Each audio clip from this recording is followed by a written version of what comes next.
Hello, YouTube. It's me, John Avenger, once again, and welcome to another sequel prequel month. This is a sequel that came out in 2013. It was a summer movie, and I actually enjoyed this sequel in the theater. I saw it for free. I saw the first one in the theater as well, and I had a good time with it. This is an underrated sequel. I feel like it gets too much shit from critics. It didn't perform well as the first one because this was a summer release and not a fall release. And I feel like actually an underrated Bruce Willis film, considering the films that he's been doing lately.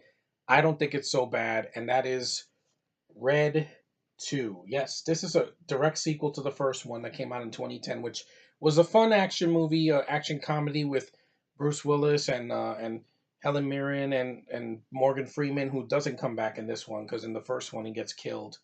But he was good in the first one. Mary Louise Parker, who I think is a gorgeous woman, like one of the most beautiful women to star on television. She was in Weeds, of course, people know her from that. And you have John Malkovich, who he is a bowl of crazy in the first one, and he's such a bowl of crazy here. And it says hilarious, even better than the original.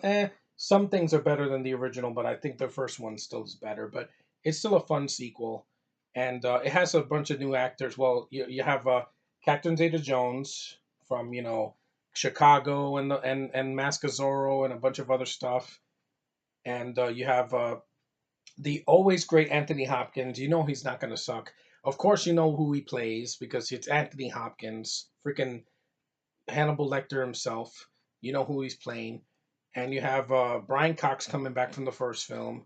You have Byung Han Lee. He was Storm Shadow from the first two GI Joe films. He's badass. No matter what you think about Rise of Cobra or Retaliation, he is an awesome villain. He's just really cool and pretty intimidating actor.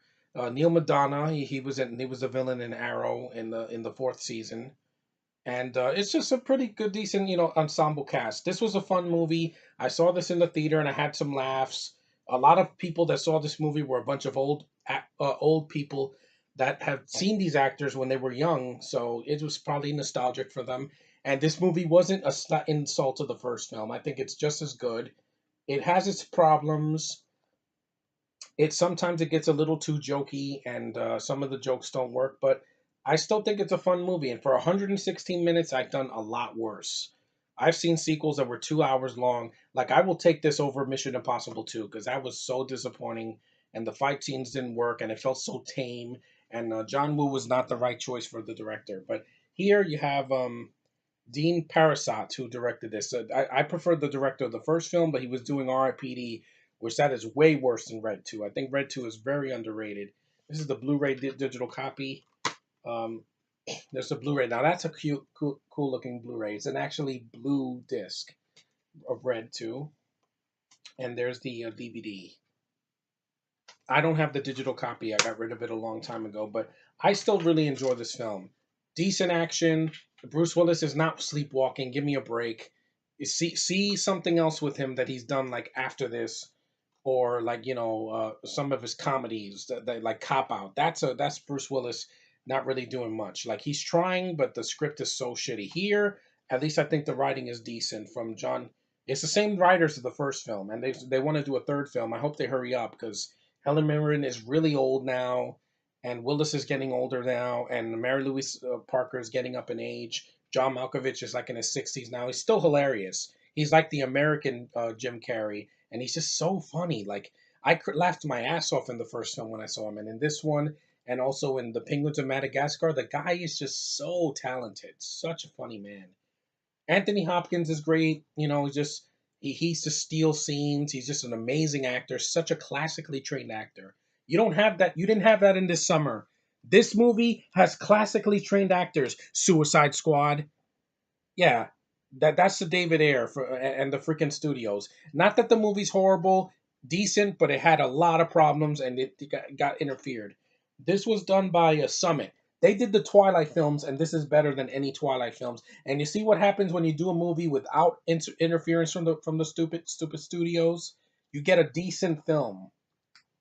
You get a really decent film that people wanted. Granted, there were some problems in this. Like I said, there's some jokes that don't work. I didn't need to see a toilet exploding. That was gross. And some of the characters get underused. Like Catherine Zeta-Jones, really she's there for eye candy and doesn't really do much. And there's a lot of other characters that are just inconsequential to the plot. But if you want a fun sequel that's not great but is still fun to watch, watch Red 2. Don't listen to the critics. These critics are assholes.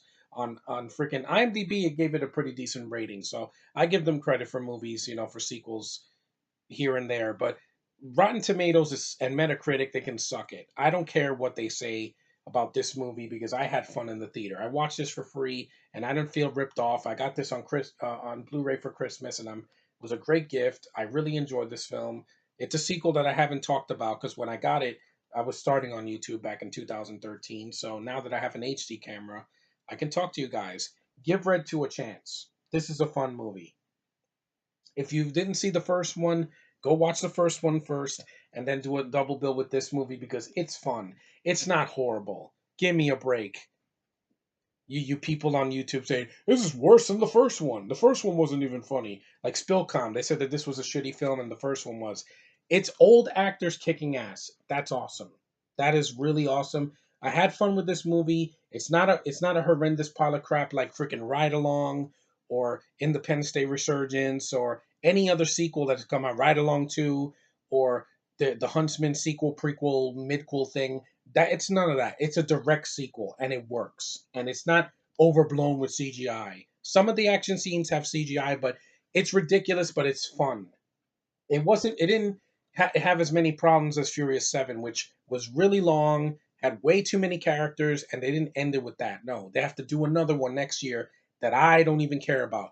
I'd rather see a Red 3. I'd rather see a balls to the wall finale to this awesome, trilogy because I really want to see Bruce Willis giving another performance again, because people like he's sleepwalking.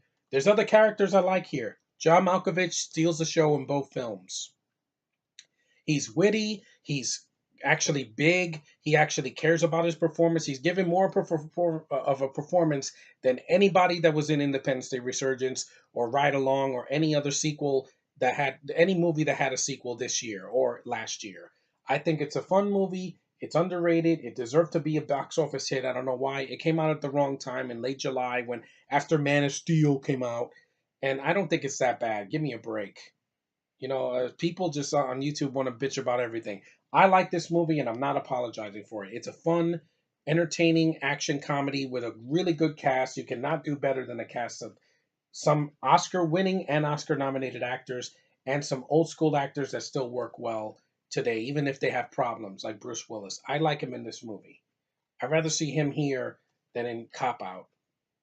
Or A Good Day to Die Hard. I like the film. It has a lot of problems, but I think this is much better. It didn't get the 12% that it got on Rotten Tomatoes, but screw Rotten Tomatoes. They don't know what they're talking about. This is a fun movie. It's a sequel that works. And Red 2, it goes right up there with the first one. I don't think it's like Neighbors 2, which, oh, it's a feminism. No, it's none of that. No agendas in this movie. It's fun, action packed, and it has a lot of decent action scenes, explosions, things you want in an action comedy that actually works. And I don't think it's horrendous. It's a good movie on its own right, even if I never saw the first one. And I was like, Red 2, let me check this out. I like it. I don't think it's horrible. There's a good guy here on YouTube named Italian Stallion 51 that said that this is a pretty good movie. I agree with him. Dude, I agree with you. This movie doesn't deserve the hate it gets. It doesn't. The first one's better, but I do like this film as an ensemble piece, and it deserves more attention. Like all sequels that I think feel are underrated. So Red 2 is a good one. I'm glad I picked it up, you know, to review it because I haven't talked about it in a long time. But that's my review of Red 2. I hope you guys considered watching it because I think it's underrated. It didn't get the box office that Man of Steel got um, or other movies that came out in 2013. It came out at the wrong time. It should have came out in like October because there was nothing big. I mean, what came out? Oh, Gravity. But it could have came out before Gravity. But it still entertained me. Did it live up to the first one? In a way, yes. There were some problems, but I still like the movie. It's not a disaster. It's not a sequel that I would dump it into a pile like Speed 2. That's worse. This is way better. At least this has a budget and this goes for it. I don't care if a movie's ridiculous. If it's fun and entertaining, this came out the same month as Sharknado, and I think Sharknado is fun.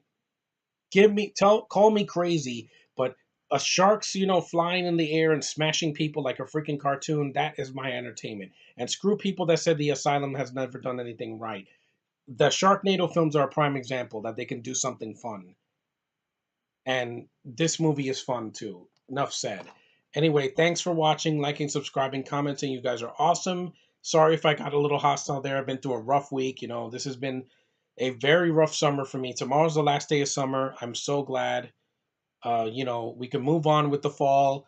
Great movies coming out like Doctor Strange, and I hope Jack Reacher 2 is good. I hope it's like this and less like Speed 2. And I hope, and Passengers, I know is going to be better than Rogue One. I'm still telling you right now, Passengers is going to be my Star Wars for December this year. I don't want my Christmas fucked up again, like it was last year with Force Awakens. Some British girl just shoved a stick up my arse. I don't need that this year with Felicity Jones. I need entertaining movies with no agendas like this. So take care, guys. See you later, and stay tuned for another movie preview, prequel sequel month review later.